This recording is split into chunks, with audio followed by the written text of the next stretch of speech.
I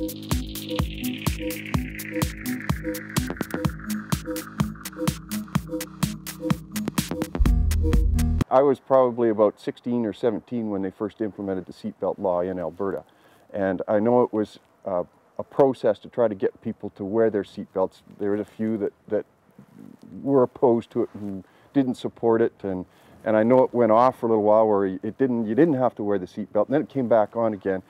And eventually, once you started wearing the seatbelt and you got used to it, you kind of felt awkward not putting it on. If you didn't put it on when you got on the vehicle, there was just something not right, something missing, something that you need to be doing. And that's pretty much any time or anything you do. When you get into a habit with something, it just becomes second nature just to do it. As soon as you get into your vehicle, you put the key in the car, you start it up, you do up your seatbelt. Yeah, our kids are grown up, and it doesn't really make much difference from the time.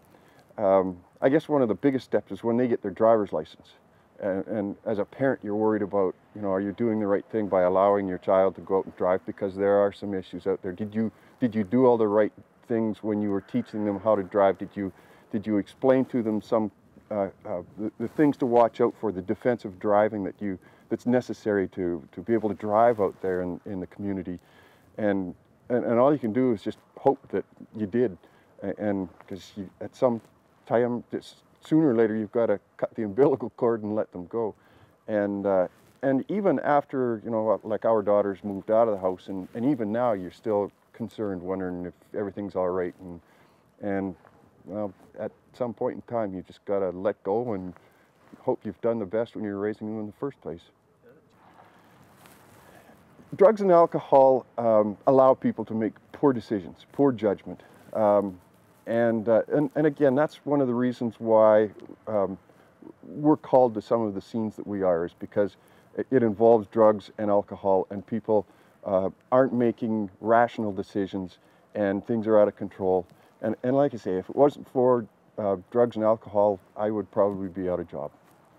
I think because of some of the work that I've done and some of the stories that I've shared at home with the kids on some of the things that have happened, I think it's made them more cognizant of some of the issues and concerns that they too should have in their, general life as they go on. Some of the things they should be careful of and avoid, and what to watch out for as they go through life. Just from some of the stories that I've brought home. It's very important that our equipment is in well-maintained and in good working condition. I wear a vest. We're required to wear a vest. There was a period of time where they issued the vest and said, you can wear it if you want, but you don't have to. And I remember going to a call one time and walking through a house where a lady had been shot, and wishing that I was wearing my vest, and swearing that I would never, ever take it off again. And I have. I've been wearing it ever since. It only takes one incident for you to realize that this is really a bad idea. And it was fortunate that the risk was high for me to be inside that house, but there was nothing in there of any danger after going through the house and searching it that I was injured or hurt.